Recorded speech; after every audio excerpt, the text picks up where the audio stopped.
Bíblia, lá no livro do profeta Daniel, no capítulo de número 3, é um texto bastante conhecido de todos nós. Daniel, capítulo 3.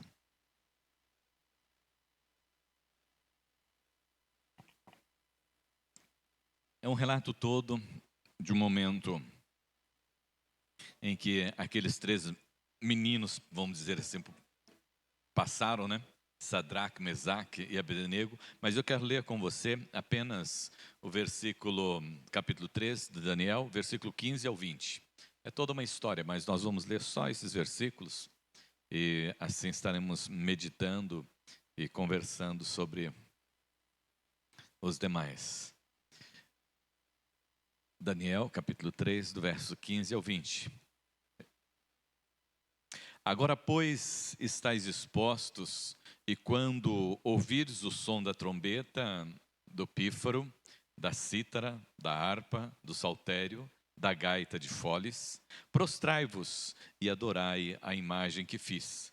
Porém, se não adorardes, sereis no mesmo instante lançados na fornalha de fogo ardente. E quem é o Deus que vos poderá livrar das minhas mãos? Responderam Sadraque, Mesaque e Abednego ao rei: Ó Nabucodonosor, quanto a isto, não necessitamos de te responder. Se o nosso Deus, a quem servimos, quer livrar-nos, ele nos livrará da fornalha de fogo ardente e das tuas mãos, ó rei. Se não, fica sabendo, ó rei, que não serviremos a teus deuses, nem adoraremos a imagem de ouro que levantaste. Então Nabucodonosor se encheu de fúria e, transtornado o aspecto do seu rosto contra Sadraque, Mesaque e Abednego, ordenou que se acendesse a fornalha 7 vezes mais do que se costumava. E ordenou aos homens mais poderosos que estavam ao seu exército que atassem Sadraque, Mesaque e Abednego e os lançassem na fornalha de fogo ardente. Amém? O tema que eu quero deixar para os irmãos hoje é mimimi não, provados no fogo. Mimimi não, provados no fogo. Amados, a situação em que esses jovens estavam vivendo, eles tinham vindo, não é, da sua terra para a Babilônia, trazido como escravos, a mando do rei, que pediu para que se escolhessem lá, né, alguns jovens, né, que pudessem vir para estar ali ajudando, né, na administração e no governo da nação. E eles trouxeram alguns jovens, né? Dentre esses três, tinha mais um que era o Daniel. E eles estavam ali trabalhando, só que eles eram escravos. Só que servo de Deus não tem mimimi, né?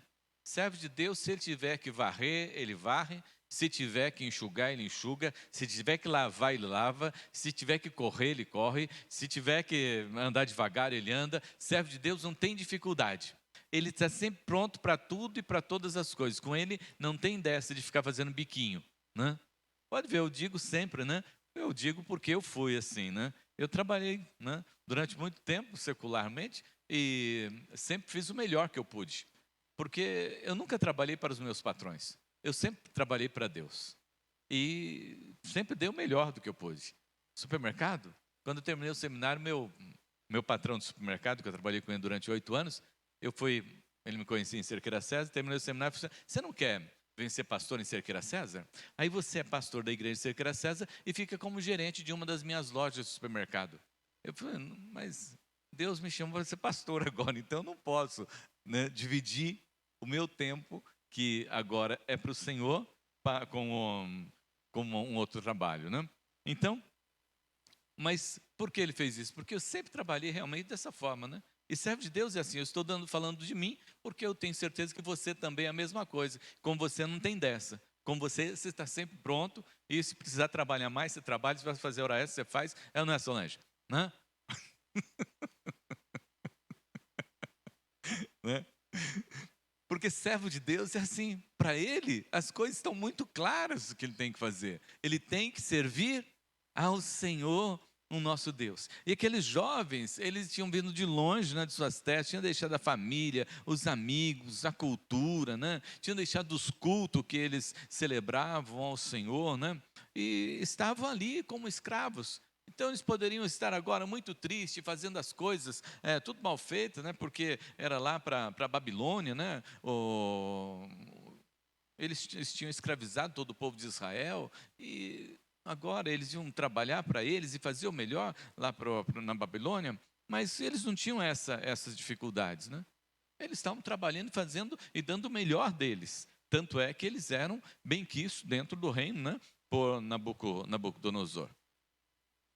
Mas tudo estava indo muito bem, né? E corria tudo muito bem, até que Nabucodonosor sobe na cabeça dele, né? Porque era um grande império, né? A maior cidade ali, né, do mundo naquela época, né? Uma cidade imponente, né? Grandes exércitos, muitas armas, então não tinha inimigos. Estava tudo muito bom, né? Como diz o pessoal hoje, não tinha nada, não tem nada a fazer. Aí um dia, certamente, ele amanheceu e falou, não tem nada a fazer hoje, o que a gente vai fazer? Vamos construir uma estátua agora, né? Vou fazer uma estátua agora, né? E vou botar minha estátua aqui para que todos estejam adorando a minha imagem, porque, afinal de contas, eu sou essa pessoa, né? E fez. E aqueles jovens estavam ali, acompanhando tudo isso, mas eles não questionaram. Eles poderiam ter questionado, não, senhor, como é que o senhor permite uma coisa dessa com a gente? Nós estamos aqui servindo porque o Senhor permitiu que nós viéssemos para cá, e agora nós vamos ter que passar por essa provação. O mundo que nós vivemos hoje é um mundo de muitas pessoas que fazem parte desse grupo do mimimi. Na igreja não tem, na igreja é claro que não tem, né, essas pessoas, né? É só aí no mundo, né? Qualquer coisa que você fala, a pessoa já faz biquinho, né? Já fica fazendo manha, já fica fazendo onda, né? Já fica fazendo birra, né? Já querem abandonar a caminhada, já querem deixar a caminhada. Estão passando por dificuldades, estão passando por lutas, né? E não querem que ninguém fale nada a respeito do que está passando, não quer compartilhar de nada, né? Fica já entristecido, amargurado, angustiado, irado com Deus, né? Já não ora mais, né? Como orava antes, né? Já não lê mais a Bíblia como lia antes, né? Já vai abandonando a caminhada da fé, vai se esfriando na vida da igreja, né? Já não tem mais prazer em ir na igreja, né? Não gosto mais disso, parece criança, né? E Paulo diz, olha, você tem que deixar de ser criança, né? Tem que começar a comer alimento sólido, né? Isso não existe na igreja, graças a Deus, porque se existisse, a igreja não seguiria para frente de jeito nenhum, né? Na igreja só existem esses cristãos fortes, firmes, né? Determinados, né? A servir ao Senhor, não importa onde, quando, a hora, né? Estão sempre prontos, né? Quando bate na porta, o pastor fala assim, irmãos, hoje é dia de oração, está todo mundo reunido, né? Pronto para orar, né? Hoje é dia de jejum, está todo mundo pronto para jejuar, né? Para exaltar e glorificar o nome. Hoje é dia de estudo, está todo mundo, né? Disposto a servir ao Senhor, o nosso Deus, né? Todo mundo alegre, feliz, porque, afinal de contas, servem ao Senhor, nosso Deus. Não tem mimimi, não. Hoje eu não vou poder, pastor, por quê? Tem um parente lá em casa hoje. Traz o seu parente, né? Traz o seu parente, fala para ele, eu estou indo servir ao Senhor dos Exércitos e você vai ficar sozinho hoje, se você não for comigo, hein? Então é melhor você se preparar e ir comigo. Então, servo de Deus faz isso e faz as coisas sempre com muita alegria, com muita satisfação, né? E sem mimimi. Esses jovens não tinham com eles isso, porque eles chegaram, trabalharam, se prepararam, ocuparam os cargos, bons cargos lá dentro da Babilônia, né? Só que chegou um momento em que eles foram confrontados, o inimigo não deixa o servo de Deus quieto mesmo, né? Aí eles foram confrontados. Agora tem a estátua de Nabucodonosor, onde todos devem reverenciar a estátua, onde todos devem adorar os deuses da Babilônia. E um dia, Nabucodonosor chama todo mundo para lá, toda a sua liderança, e dentre eles aqueles 3 jovens. E eles foram. E durante a celebração, todo mundo deve se curvar ante Nabucodonosor. E foi o primeiro momento de adoração, e eles não se curvaram. Como sempre tem aqueles, né? Quando a gente vai fazer oração, fecha os olhos para a gente fazer oração, né? Sempre tem aqueles que não fecham os olhos na hora de fazer oração, né? E não foi diferente lá, né? Tinha uns que não fecharam os olhos na hora de adorar a estátua lá, e viram que os três não tinham se curvado ante a estátua de Nabucodonosor. Aí já foi alguém lá, né? Sabe aqueles fofoqueiros? Aquele língua solta? A hora que esses três aí, e ainda são judeus, estão desafiando, olha só, eles são judeus, estão desafiando Nabucodonosor, né? Só porque eles não são daqui, e aí Nabucodonosor dá essa oportunidade para eles, e agora eles não querem adorar os deuses aqui da Babilônia, não querem respeitar Nabucodonosor. Onde já se viu uma coisa dessa, né, e tal? Já chegou no ouvido de Nabucodonosor. Oi? Já fermentou a coisa, já foi lá, ó, o fulano lá, ó, o ciclano lá, o beltrano lá, ó, não se dobraram, não ajoelharam, não se curvaram ante o Senhor. O que o Senhor vai fazer? O Senhor falou que ia fazer isso, e agora? O Senhor vai fazer com esses meninos aí? O Senhor gosta desses meninos? Quero ver se o Senhor vai fazer isso com ele agora. Esses meninos são, né, as meninas dos seus olhos, eu quero ver se o Senhor vai fazer isso com eles, né? E Nabucodonosor não tinha outra coisa, né, a não ser manter-se na sua posição e testar aqueles três jovens. E eles chegaram lá, ele chegou até os três jovens e disse para eles: olha, eu já falei uma vez, agora eu quero falar com vocês, porque tem essa consideração por vocês. Se vocês não se prostrarem diante de mim, eu vou ter que lançar vocês três lá na fornalha de fogo ardente. Os três não tentaram se defender, nem reclamar, nem lamentar. Disse: nós estamos aqui, Nabucodonosor, para realmente fazer o trabalho que o Senhor quer que a gente faça. Mas agora tem uma coisa que nós não aceitamos: curvar-se ante deuses da Babilônia e também perante o Senhor. Nós não vamos fazer isso. Então Nabucodonosor fala: bom, então vocês vão para a fornalha, porque eu quero ver quem vai livrar vocês disso. Dominei todos vocês estão aqui dominados por mim. Vocês vieram para cá porque eu quis trazer vocês para cá. Vocês só estão aqui vivos hoje porque eu trouxe vocês para cá. Eu quero ver se existe Deus que pode salvar vocês das minhas mãos, das minhas poderosas mãos, né? Ele diz lá assim, né? Quem é o Deus que vos poderá livrar das minhas mãos? Quem é esse Deus? Não tem ninguém que pode fazer nada por vocês, não. Mas se vocês querem assim, então, Nabucodonosor, né, responde, fala dessa forma com eles, e os três olham para Nabucodonosor e falam assim: olha, nós nem vamos responder essa pergunta sua.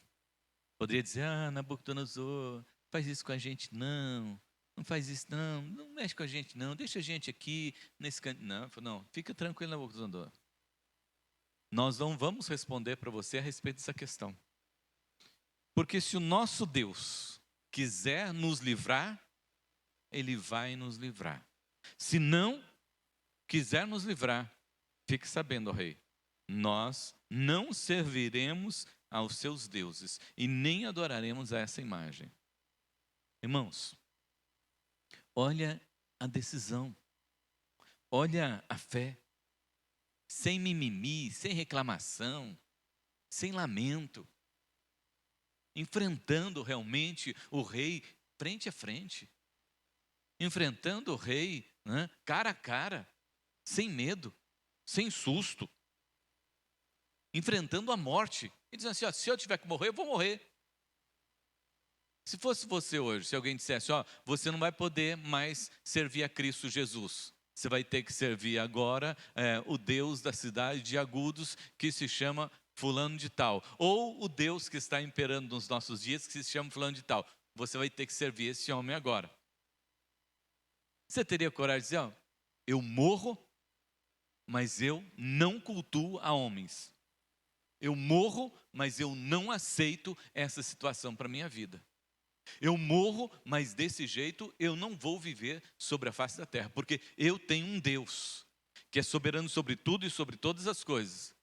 E que eu sei, se eu morrer por esse Deus, eu vou para a eternidade. Não adianta nada eu morrer por causa de alguém nesta vida e ir para o inferno. Eu prefiro morrer pelo meu Deus, porque eu sei que eu vou para a eternidade. Mas fiquem tranquilos, não fiquem apavorados, né? Porque ainda tem uma chance. Os discípulos, eles tinham dificuldade para crer e confiar em Cristo Jesus. Eles tinham essa dificuldade de entregar a vida deles por Jesus. Tanto é que quando Jesus morreu, foi sepultado, eles fugiram e foram se esconder. Tiveram medo que eles fossem morrer ou que eles matassem a eles como haviam matado Jesus. Então eles fugiram, se esconderam. Aí Jesus aparece a eles e fala assim: ó, vocês vão lá para Jerusalém, vocês fiquem lá durante 50 dias, porque no dia de Pentecostes vocês vão ser cheios do Espírito Santo. E no dia de Pentecostes eles foram cheios do Espírito Santo de Deus e a vida deles mudou. A partir daquele dia eles não tiveram mais medo de dizer que Jesus era o Cristo, que Jesus era o único e suficiente Salvador. A partir daquele dia eles não tiveram mais medo de autoridades e de mais ninguém. Porque a partir daquele dia eles estavam cheios do Espírito Santo de Deus. Se você tem tido essa dificuldade para crer, para confiar, entregue sua vida para Jesus e peça para que o Espírito Santo de Deus confirme isso em você. Para que você não tenha medo da morte daquele que pode matar a sua vida, mas que pode matar a sua alma. Que você não tenha medo daquele que pode tirar a sua vida, mas sim tirar a sua alma e te levar para o inferno. Você possa crer em Cristo Jesus, os joelhos jamais se dobrem diante dos homens, diante dos deuses deste mundo, somente para o Senhor Jesus, nosso único e suficiente Salvador.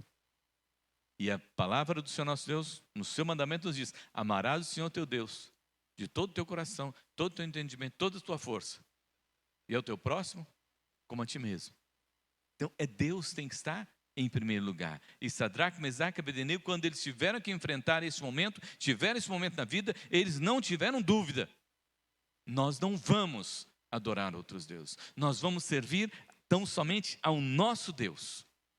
Não ficaram lamentando, não ficaram reclamando, não ficaram analisando as coisas. Não, nós vamos para a fornalha de fogo ardente então. Mas desse jeito nós não vamos viver adorando aos deuses da Babilônia. Você teria condições e capacidade para fazer isso hoje? Eles fizeram isso, amados irmãos, numa confiança, né? De que Deus estaria com eles naquela situação. E aí então, Nabucodonosor fica muito irado. Manda acender a churrasqueira lá, né? Manda acender a fornalha lá. 7 vezes mais. 7 vezes mais quente. Meu Deus do céu, né? 7 vezes mais quente. Se era a 100 graus, né? Que davam uma cozinhada para depois assar, né? Agora, né? 7 vezes mais, 700 graus, era realmente para cair lá e consumir logo. Ia cair, conforme cair lá, já ia ficar só as cinzas. Mas eles se entregaram a isso. Aí então vêm os soldados, pegam homens bem fortes, né? Pegam homens bem fortes, amarram os meninos aí e jogam os meninos lá. A Bíblia diz que quando esses homens foram jogar os meninos, o calor era tão grande que eles morreram queimados. Eles morreram queimados, né? Versículo 21. Estes homens foram atados e com seus mantos e suas túnicas e chapéus e suas outras roupas e foram lançados na fornalha sobremaneira acesa, porque a palavra do rei era urgente e a fornalha estava sobremaneira acesa. As chamas do fogo mataram os homens que lançaram de cima para dentro a Sadraque, Mesaque e Abednego. As chamas puxaram aqueles homens, queimaram aqueles homens. E eles jogaram os meninos lá dentro. Os meninos, sim, que caíram lá dentro, eles caíram em pé. As amarras que tinham sido colocadas neles queimaram na hora, mas eles estavam lá dentro. E aí então Nabucodonosor enxerga que tem um quarto homem lá. Tem uma pessoa a mais lá com eles. Nós não jogamos 3, agora tem 4. Deus estava com eles ali dentro daquela fornalha. Deus estava com eles ali dentro daquele forno. E então eles foram guardados. E depois então o rei chama Sadraque, Mesaque e Abednego para fora. E eles saem.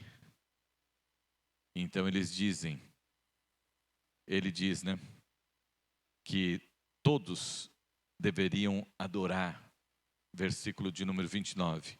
Portanto, faço um decreto pelo qual todo povo, nação e língua, que disser blasfêmia contra o Deus de Sadraque, Mesaque e Abednego, seja despedaçado e as suas casas sejam feitas em monturo, porque não há outro Deus que não possa livrar como este Deus.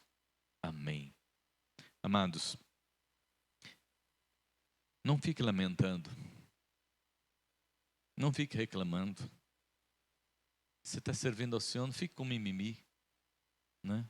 Sempre achando que tudo acontece com você, porque é só com você que as coisas acontecem, é só do seu lado que as coisas acontecem. Não. Olhe para a Bíblia. Esses meninos não mereciam passar por essa provação. Mas quando Deus nos coloca numa situação de provação, não é porque Ele não nos ama. É a prova exatamente do amor de Deus. Porque Ele sabe que nós podemos dar testemunho a respeito dEle. Ele sabe que amanhã ou depois nós vamos estar falando da vitória que nós obtivemos. Porque o mimimi, ele só fica reclamando e lamentando e chorando e não faz nada. Agora o servo de Deus, ele enfrenta a situação olhando nos olhos, olhando para cima, glorificando o nome do Senhor nosso Deus e sabendo que a vitória está por vir. E que ele não pode desanimar em momento algum, porque maior é o que está com ele do que o que está no mundo. Como disse Eliseu ao seu servo. Como disse o Senhor a Josué. Não te passes, gente se espante, porque eu sou contigo, por onde quer que andares. É assim que nós precisamos viver como servos de Deus. Saber que dias mais difíceis poderão vir, mas o Senhor estará sempre conosco para nos dar o livramento. Você tem, se você confia no Senhor, o quarto homem está sempre junto com você. O Senhor está sempre junto com você. E Ele ainda ordenou, né? O salmista disse que Ele ordenou para que os anjos do Senhor estejam acampados ao seu redor e te guarde e te livre de todo mal e de todo perigo. Você crê nisso? Amém? Então você pode caminhar sem mimimi, sem lamentar, sem reclamar e dizer não aceito nada além daquilo que Deus já me deu, além daquilo que Deus tem para mim, e eu vou seguir confiando no meu Deus, porque eu sei que Ele tem o melhor para a minha vida. Feche teus olhos. Maravilhoso Deus e Pai Todo-Poderoso, muito obrigado, Senhor, porque o Senhor nos concede a alegria de estar na Tua casa na tarde da bênção. Obrigado, Senhor, porque o Senhor nos concede o prazer, Senhor, de Te servir. E obrigado, Deus, porque o Senhor tem nos dado, Pai, essa fé Essa fé, Senhor meu Deus, que esteve lá em Daniel, quando ele foi para a cova dos leões. Esta fé, Senhor meu Deus, que esteve com esses 3 jovens, Senhor meu Deus, quando eles foram desafiados a dobrar-se o joelho diante de Nabucodonosor e seus deuses, mas eles não o fizeram. Esta fé, Senhor meu Deus, que rompe, ó Pai amado, as barreiras dos homens e atinge, Pai, o céu. Esta fé, Senhor meu Deus, que demonstra que verdadeiramente existe um Deus soberano sobre tudo e sobre todas as coisas, e que cuida de cada um de nós e que está conosco durante todos os nossos dias. Por isso, Pai, nós queremos também declarar nesta tarde que, independente de qualquer situação, Pai, nós não queremos desistir do Senhor, Pai, porque só o Senhor e só no Senhor, Pai, há salvação e a vida eterna, Senhor. Olha para nós, Senhor. Livra-nos, ó Deus, dos lamentos. Perdoa, Deus, por aqueles momentos em que nós ficamos reclamando, e conduz-nos sempre, Senhor meu Deus, a fazer a Tua vontade, segundo o Teu querer, Senhor, porque o Senhor está sempre conosco, em Cristo Jesus. Amém, amém, amém, amém.